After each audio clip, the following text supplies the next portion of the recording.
Bismillahirrahmanirrahim. Ilahi inna roja'i la yunqati'u angka wa in asaituka. Ya Allah, saestu pengarep-arep kula, pengharapan kaula anggene kaula ngarep-ngarep niki mboten nate pedhot dumateng panjenengan. Ya Allah, harapan kula mboten nate pedhot dumateng panjenengan. Wa in asaituka, senajana kula dalam keadaan ngelampahi maksiat, senajan kula dalam keadaan bermaksiat. Ya Allah, harapan kaula, pengarep-arep kaula dumateng panjenengan niki mboten pedhot, mboten nate pedhot dumateng panjenengan, senajan kula dalam keadaan maksiat. Teng mriki didhawuhkan, kenapa demikian? Karena bagi orang arifin, mereka mengetahui makrifat, merasakan bahwasanya Allah ini adalah zat yang mengawali segala kebaikan-kebaikan yang ada di dunia, termasuk yang berkaitan dengan dirinya. Maka jika Allah zat yang demikian, maka akan selalu memberikan atau akan selalu bisa diharapkan kebaikan-kebaikan darinya, walaupun kita dalam keadaan bermaksiat kepada Allah. Seperti orang tua yang melahirkan anaknya dengan segala kebaikan-kebaikan, harapan-harapan kebaikan atas kelahiran anaknya. Orang tua itu ketika melahirkan anaknya, memiliki anaknya, pastinya memiliki harapan-harapan yang baik tentang anaknya. Ingin anaknya tumbuh berkembang menjadi anak yang solih-solihah, berguna bagi bangsa, agama, masyarakat, dan lain sebagainya. Ingin anaknya menjadi orang yang sukses dan lain sebagainya. Harapan-harapan kebaikan-kebaikan dari orang tua kepada anaknya. Maka ketika misalkan si anak ini nanti tumbuh menjadi kanak-kanak atau remaja, kemudian si anak ini tadi dalam keadaan khilaf, mungkin kurang ajar atau berani dengan orang tuanya, maka dalam keadaan si anak yang berani kepada orang tuanya, kurang ajar kepada orang tuanya, ini sejatinya orang tuanya masih bisa diharapkan kebaikan-kebaikan untuk si anak itu tadi. Kadang ada orang ya, seperti kisah Alqamah, ketika sahabat Nabi ini sulit untuk mati karena kurang ajarnya kepada ibunya, sehingga Nabi dawuh suruh mencari ibunya untuk memaafkan, karena kalau ibunya tidak memaafkan, ini Alqamah tidak mati-mati, maka harus dibakar. Nah, dalam keadaan yang demikian, si ibu Alqamah ini tersentuh hatinya sehingga memberikan maaf, sehingga Alqamah bisa meninggal. Ini kebaikan orang tua kepada anaknya, tidak ada apa-apanya, tidak ada bandingannya dengan kebaikan Allah yang diberikan kepada kita. Maka itulah di sini didhawuhkan, ya Allah, harapan kaula mboten nate pedhot dumateng panjenengan, harapan kami tidak pernah putus dumateng panjenengan meskipun kami dalam keadaan maksiat, ya Allah, karena kula tahu panjenengan engkang ngawali segala kebaikan-kebaikan, dan yang demikian ini senantiasa bisa diharapkan kebaikannya walaupun kita dalam keadaan berani atau maksiat melanggar perintah-perintah Allah. kama an khaufi la yuzayiluni,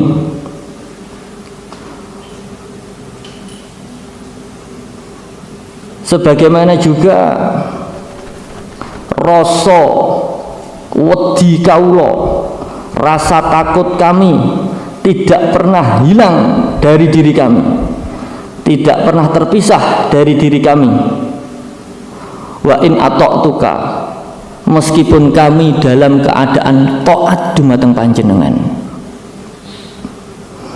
Ya Allah, rasa takut kami dumateng bendu panjenengan, dumateng murka panjenengan, ini tidak pernah hilang, tidak pernah terpisah dari diri kami, meskipun kami dalam keadaan taat dumateng panjenengan. Ya Allah, karena bagi seorang arifin, mereka memahami, orang yang makrifat kepada Allah, mereka mengetahui bahwasanya Allah ini maha melakukan segalanya sebagaimana yang dikehendakinya, apa-apa yang dikehendakinya.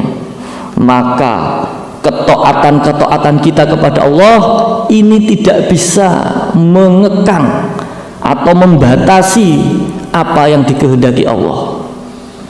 Apalagi jika taat kita ini kemasukan penyakit-penyakit, para hadirin.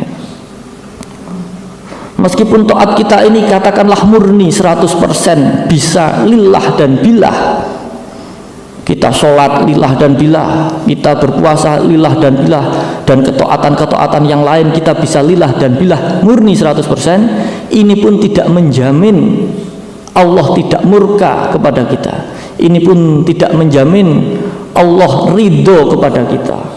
Apalagi jika ketaatan kita ini belum murni 100%,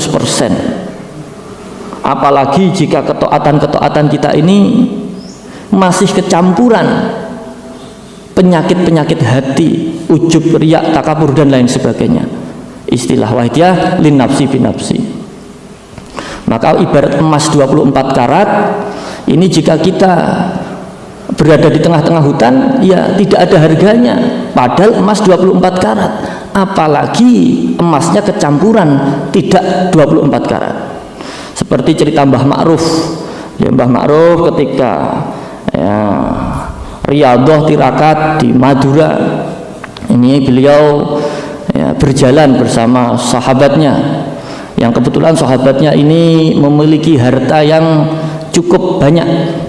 Kemudian Mbah Ma'ruf bertanya kepada sahabatnya, beliau bertanya, "Kang, dungomu karo duitmu karo dungoku mandi endi, manfaat endi?" Kemudian temannya Mbah Ma'ruf menjawab, "Ya manfaat duitku, Kang, ya manfaat uang saya." Terus kemudian Mbah Ma'ruf meminta, di tengah hutan tidak ada siapa-siapa. Mbah Ma'ruf meminta, "Ya kalau begitu saiki dhewe padha luwene, sama-sama laparnya, samian tuku golek makanan." "Wah, yo gak enek bakul nyang kene." "Ya gak bisa." "Oh ya wis, lek ngono wayahku tak ndonga." Kemudian Mbah Ma'ruf berdoa kepada Allah. Tidak lama kemudian datanglah seseorang yang membawa berkat, bertemu dengan Mbah Ma'ruf dan sahabatnya, bertanya, "Apakah sampean lapar?" Ketika dijawab ya, kemudian ditinggalkanlah makanan untuk dimakan Mbah Ma'ruf dan temannya itu. Inilah gambaran seorang yang kaya, punya uang yang banyak, ibarat emas yang murni, ini pun tidak akan laku jika di tengah-tengah hutan, apalagi emasnya tidak murni, apalagi uangnya tidak banyak. Demikian pula lah ibadah-ibadah kita kepada Allah, taat kita kepada Allah. Ketika taat kita ini murni pun, ini tidak bisa menjamin kita untuk terhindar dari siksaan Allah, dari murka Allah, dan menghindari siksaan-siksaan Allah. Apalagi jika taat kita ini tadi kecampuran,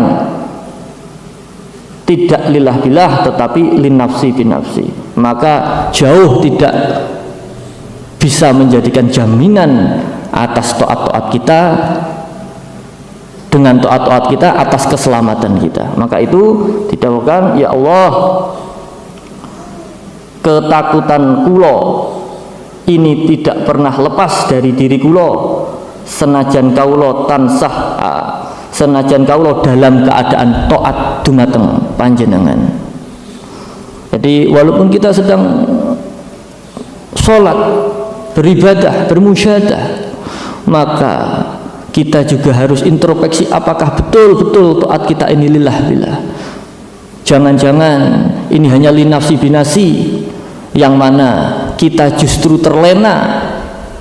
Kita merasa alhamdulillah saya sudah sholat 5 waktu jangkep, saya sudah puasa, rukun iman, rukun Islam sudah saya penuhi, insya Allah saya tidak akan masuk ke neraka, insya Allah saya akan mendapatkan surga. Justru disinilah kita terpleset, para hadirin.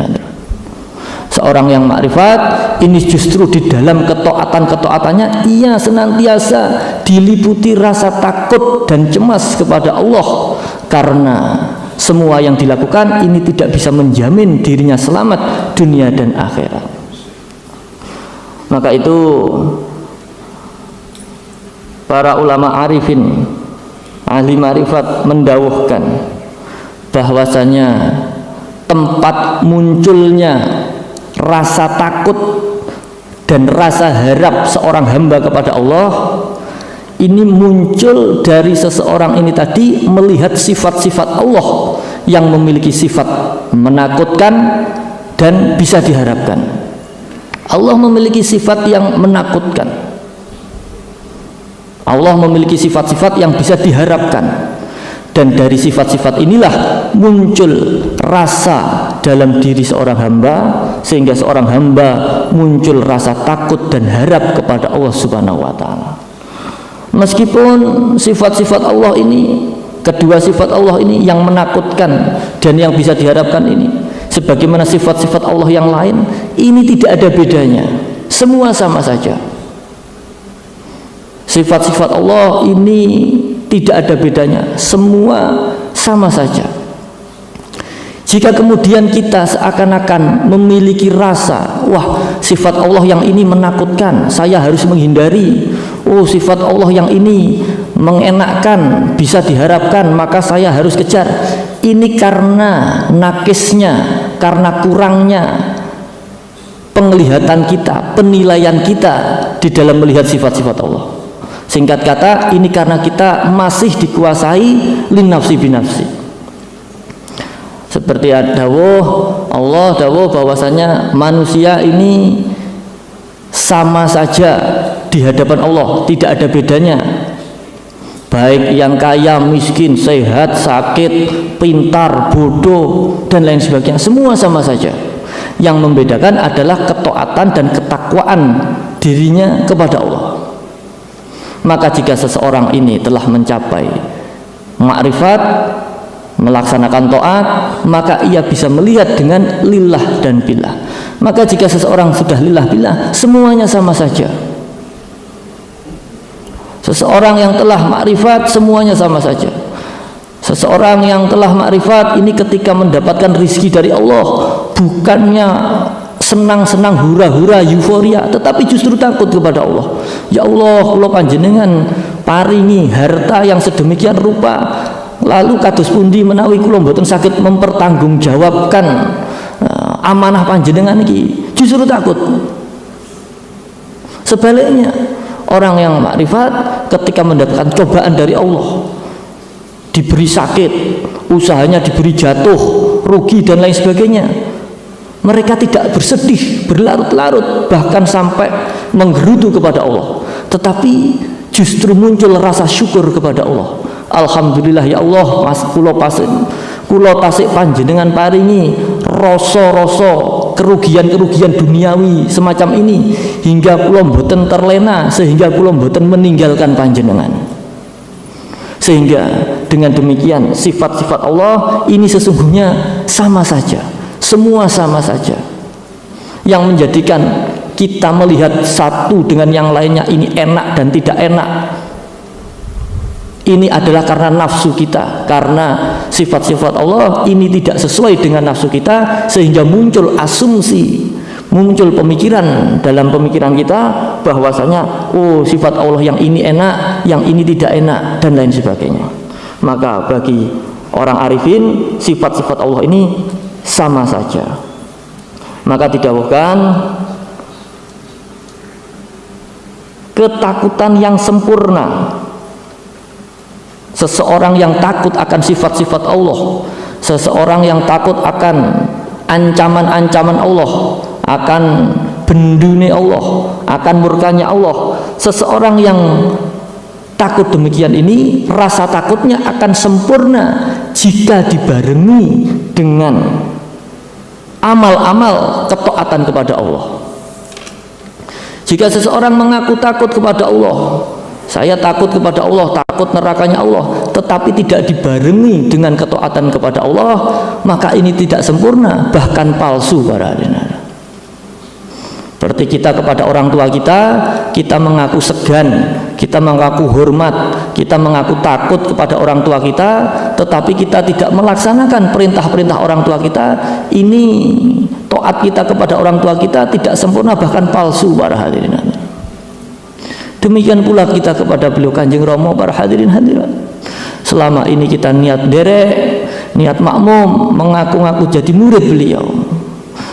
Kita takut kepada perintah-perintah beliau, kita takut jika beliau duka kepada kita. Tetapi jika ketakutan kita ini tidak dibarengi dengan ketaatan kepada beliau, dengan menjalankan tuntunan-tuntunan dan dawuh-dawuhnya, maka ketaatan kita ini tidak sempurna, bahkan palsu para hadirin. Demikian pula roja atau pengharapan yang besar ini muncul, harapan yang besar ini muncul ketika kita dalam keadaan maksiat. Harapan akan pertolongan, harapan yang kuat ini akan muncul dari dalam hati kita, dari dalam diri kita, ketika kita dalam keadaan yang terjepit atau dalam keadaan darurat, ketika kita membutuhkan, mengharapkan pertolongan dari teman kita, sedangkan kita masih dalam keadaan sehat, dalam keadaan baik dan kuat, maka rasa harap ini tidak akan muncul dengan kuat.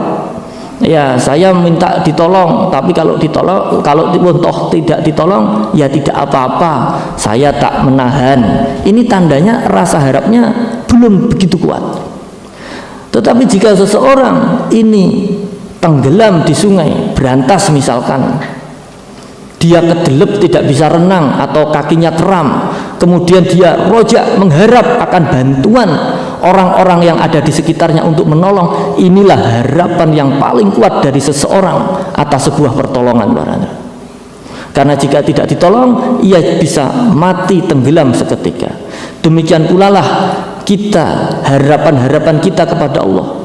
Jika mungkin harapan kita kepada Allah ini ketika kita dalam keadaan taat, dalam keadaan beribadah kepada Allah, dalam keadaan baik, dalam keadaan tercukupi, terutama secara batiniah, maka rasa harap yang muncul ini tidak sebegitu kuatnya dibanding ketika kita melakukan maksiat para hadirin hadirat.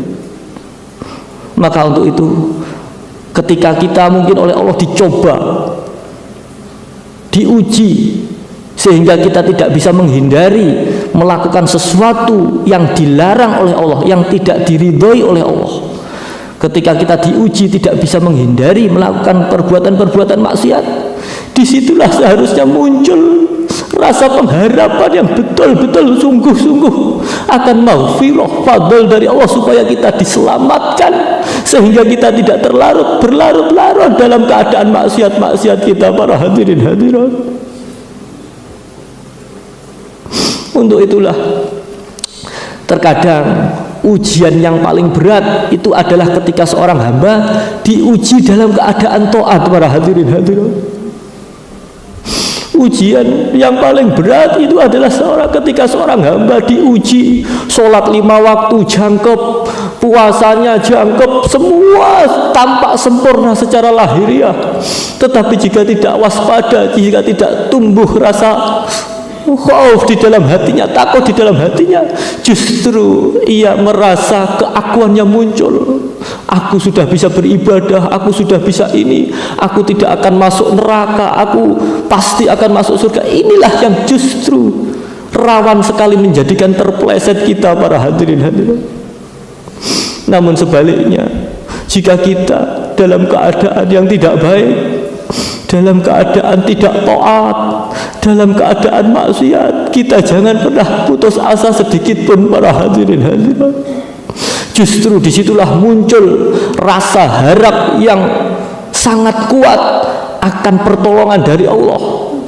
Ibarat orang yang tenggelam di sungai, ini diangkat, memiliki rasa harap supaya segera diangkat sehingga dientaskan, bisa kembali hidup di daratan, bernafas, bergaul dengan teman-temannya. Demikian pula lah kita, ketika kita dalam keadaan maksiat, kita jangan putus asa, para hadirin hadirat.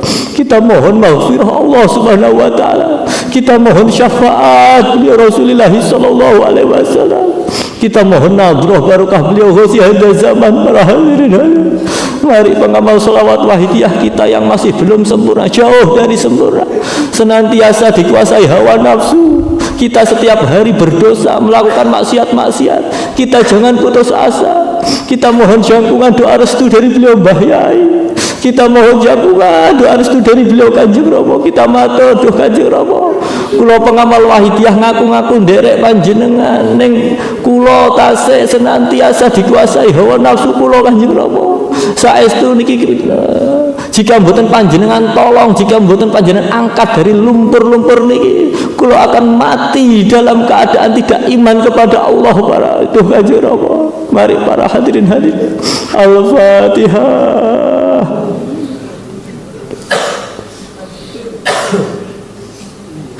Ya Rabbana Allahumma sholli sallim ala Muhammadin syafi'il ummah wal alihi waj'alil adaba bisri bil wahidiyati li rabbil alamin. Ya Rabbana bir yasir iftah wahdina qarib wa alif bainana ya Allahumma barik bima khalaqta wa hadhihi balda ya Allah wa fi hadhihi mujahada ya Allahumma barik bima khalaqta wa hadhihi balda ya Allah wa fi hadhihi mujahada ya Allahumma barik bima khalaqta wa hadhihi balda ya Allah wa fi hadhihi al-mujahadah ya Allah. Al-Fatihah.